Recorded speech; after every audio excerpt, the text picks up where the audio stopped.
Yeah. So it just sort of moves beyond, vacillates between what's real and what's fake. I wanted to be relatable because I'm really vulgar, like people just like flying off the, but like Every other word. yeah. Like this one has like a curse word, like somebody says, "Oh, stop being a bitch, let's go." Well, he was saying all this. I was sketching out the character. It kind of started right there. So then I said, now they say, well, how'd you come up with the name? I said, well, I said, okay, what's the one thing, what's cop search and stuff? There you go. So that's how it all came about. So it's yeah. I interpret the story via stick figures. Yes. Just also black and white image. This mouse occurred so time is takes all honest classes. And now she's going into this is success and focus. Which is his character. My husband's character is found out. This is Lynx, which is our daughter's character. And this is my character, Sarah, which is more adults. These two are more adults. They're crime from these are for children of all ages. Our son, he also produces comic book, so he's 14. So it's all in the family, and basically, if we have an idea and we just go with it. We've never said that it's been a dumb idea. We just say, okay, well, how about, we just bounce ideas off each other all the time. That's the creative process. Exactly. And we do contracts for our titles. We just don't just sell them to anybody. Right. Because we have kids, so we understand, the mindset, and we all make. And he helps me co-write. I brought him on for the fourth book because We're going to have a long lunch and everything. The invoices I have, okay. The Tuesday already, the checks is cut. I don't like to cut blank checks. But I have the invoices and stuff here. If we can do petty cash, you can sign as a board member or that's the cool thing about independent. I was telling somebody else like Marvel and DC. Thank you so much. I should buy a rubber and I figured out. this way you will see what it is. Okay. That's the thing with Marvel and DC. Like you do the same thing over and over again. Like you kill Captain America, but you bring another version back. Like you don't do anything different.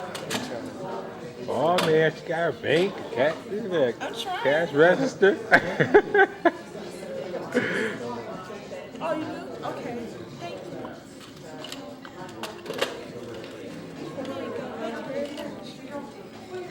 But like, yeah, that's the thing about this independent. Like, you keep doing something different. So I'm hoping, like, when I become in the industry, carry my ideas over and try to bring something new. And I'm trying to get with Image, like they let you do your own stuff. Like assuming they'll buy your book. Yeah. Make sure you talk to Only because he has another convention coming up in October. Yeah, that's why I gave him the information. Oh, you already talked to him? Yeah, got it.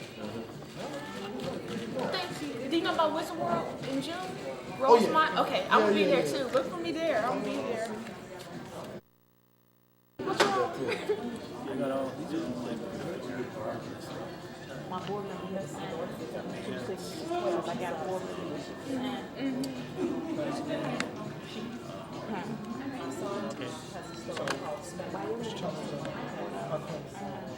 All these are all current. Are you paying for these today? Yeah, Okay. I didn't know if the library was paying for you or not. Hey, is that what song? duds in the product testing.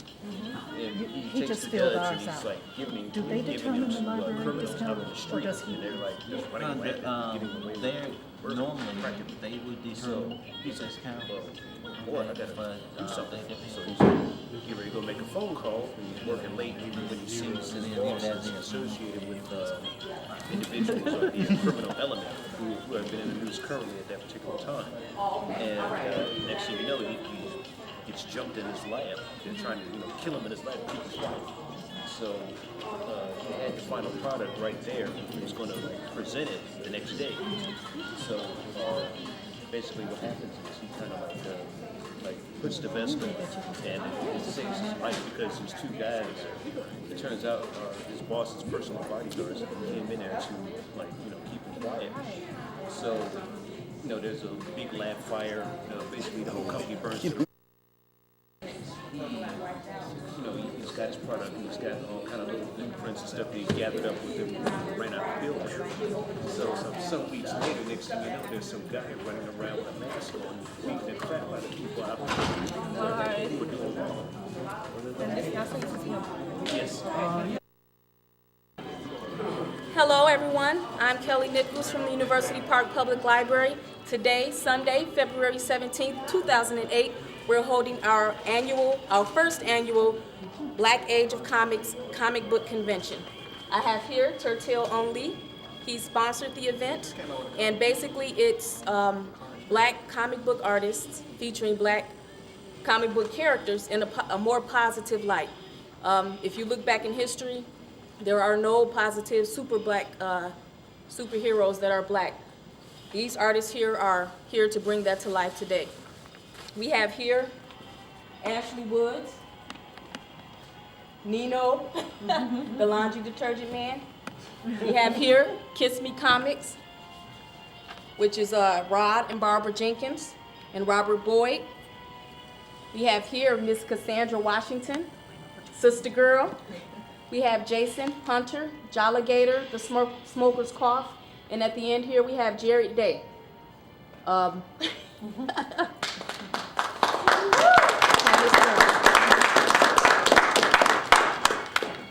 So happy that all of you can come out today. In about 5 minutes, Tertil is going to give the history of the Black Age of Comics.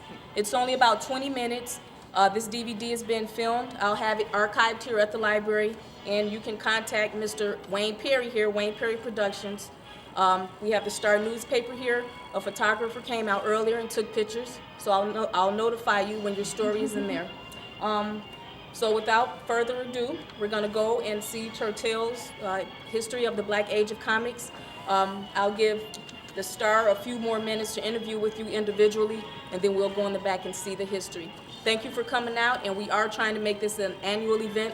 So every February, look for us. We'll just grow the talent, and of course, we'll have the premieres here. Thank you. All right. Sure. Okay. All right. After a brief rehearsal, welcome to the Black Age of Comics presentation, where I'm going to talk about the history of the comics. Need you to handle the Doritos a little quieter, because what's going to happen, it's going to be loud crunch every time you go in the bag, okay? All right, so that's the commercial for the Doritos.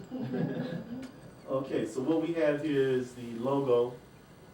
Can we see the logo? That's good? Okay, excellent.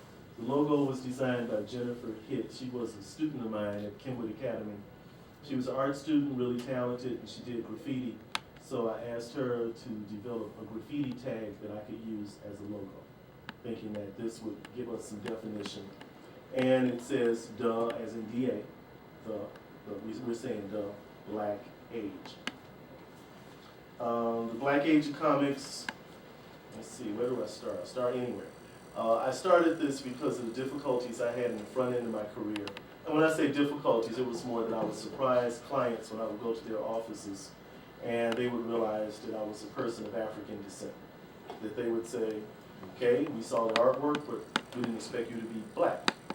And at first I was put aback, but then I realized they had a point. Their point was people like me had not shown up in those circles yet. And so they needed to be comfortable with it. And so I'm trying to think, how can I put them at ease, which meant I've got to keep showing up in these circles. I can't do it by staying away, and I can't do it by getting angry. You know, and somebody told me years ago, don't get mad, get organized. You know, so I started thinking about how I could organize myself to address